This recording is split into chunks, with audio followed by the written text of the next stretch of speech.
ಇನ್ನು HSR layout ಮುಖ್ಯ ರಸ್ತೆಯಲ್ಲಿ ಇನ್ನೂ ಕೂಡ ನೀರಿನ ಪ್ರಮಾಣ ತಗ್ಗಿಲ್ಲ. ಈಗ ಮೋಟಾರ್ ಮೂಲಕ ನೀರನ್ನು ಹೊರಹಾಕೋದಕ್ಕೆ ಹರಸಾಹಸವನ್ನು ಪಡ್ತಾ ಇದ್ದಾರೆ. ಮುಖ್ಯ ರಸ್ತೆಯಲ್ಲಿ 3-4 ಅಡಿ ನೀರು ನಿಂತಿದೆ. ಈಗಲೂ ಕೂಡ ಚಿಕ್ಕ ಕಾಲುವೆಗಳಲ್ಲಿ ನೀರು ಹೋಗದೇನೆ ರಸ್ತೆಯಲ್ಲೇ ನೀರು ನಿಂತಿದೆ. ಮೋಟ್ರ್ ಮೂಲಕ ನೀರನ್ನು ಹೊರಹಾಕ್ತಾ ಇದ್ದಾರೆ ಅಗ್ನಿಶಾಮಕ ಸಿಬ್ಬಂದಿ.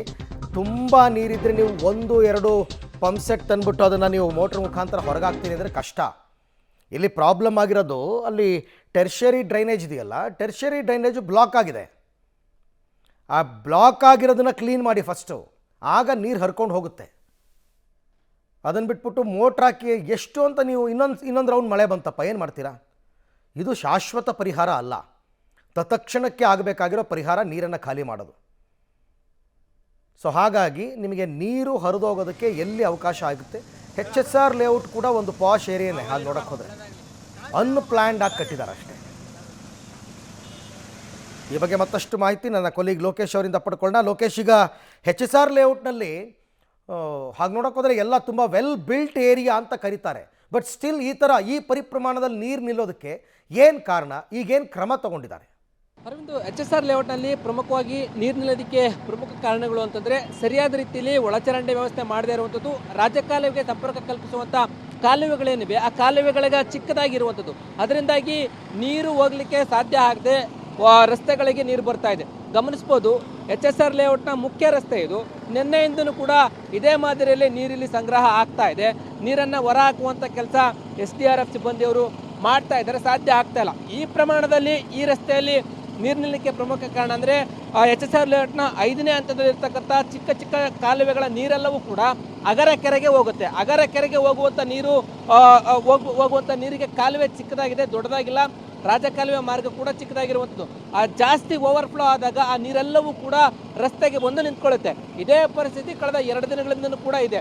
ಆ ರಾಜಕಾಲುವೆ ಹೂಳೆತ್ತುವಂಥದ್ದು ಮತ್ತು ಅದನ್ನು ಜಾಸ್ತಿ ಹೋಲ್ ಮಾಡುವಂಥದ್ದು ಮಾಡಬೇಕಾಗತ್ತೆ. ಅದನ್ನು ಮಾಡ್ದೇನೆ BBMP ಅವರು ಈ ಪಟ್ಟಕ್ಕೆ HSR ಲೇಔಟ್ಗೆ ಜಲಪ್ರವಾಹ ಆಗೋ ರೀತಿಯಲ್ಲಿ ತಂದಿಟ್ಟಿರುವಂಥದ್ದು.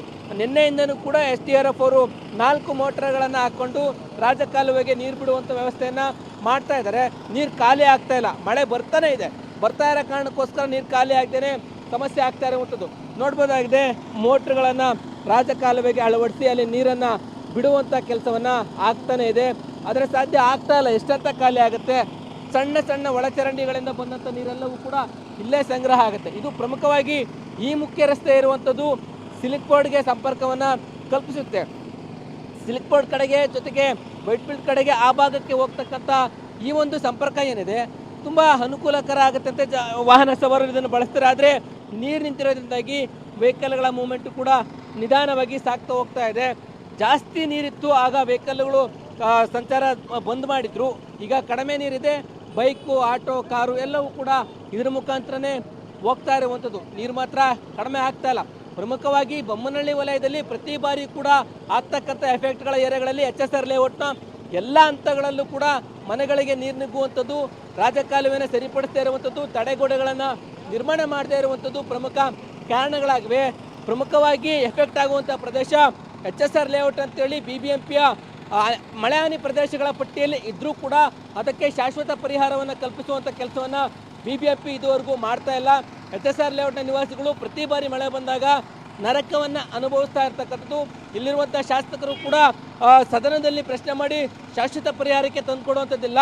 ಮಳೆ ಏನು ಬಂತು ಆಗ ಮಾತ್ರ ಯಾವುದೋ ಒಂದು ಸ್ಥಳಕ್ಕೆ ಭೇಟಿ ಕೊಟ್ಬಿಟ್ಟು ಪರಿಹಾರ ಮಾಡಿಕೊಡ್ತೀವಿ ಅಂತ ಹೇಳ್ತಾರೆ. ಆದರೆ ಶಾಶ್ವತ ಪರಿಹಾರ ಸಿಗದೇನೆ ಇವತ್ತು ಪ್ರಮುಖ ಒಳಗಡೆ ಏರಿಯಾ ಜೊತೆಗೆ ಮುಖ್ಯ ರಸ್ತೆಗಳು ಇವತ್ತು ಜಲಾವೃತ ಆಗಿ ವಾಹನ ಸಂಚಾರಕ್ಕೆ ಸಮಸ್ಯೆ ಆಗ್ತಾ ಇರುವಂಥದ್ದು, ಸಾರ್ವಜನಿಕರ ಓಡಾಟಕ್ಕೂ ಕೂಡ ಸಮಸ್ಯೆ ಆಗ್ತಾ ಇರುವಂಥದ್ದು. Arvind, right, thank you Lokesh. ತಮ್ಮೆಲ್ಲ ಮಾಹಿತಿಗೆ ಧನ್ಯವಾದ.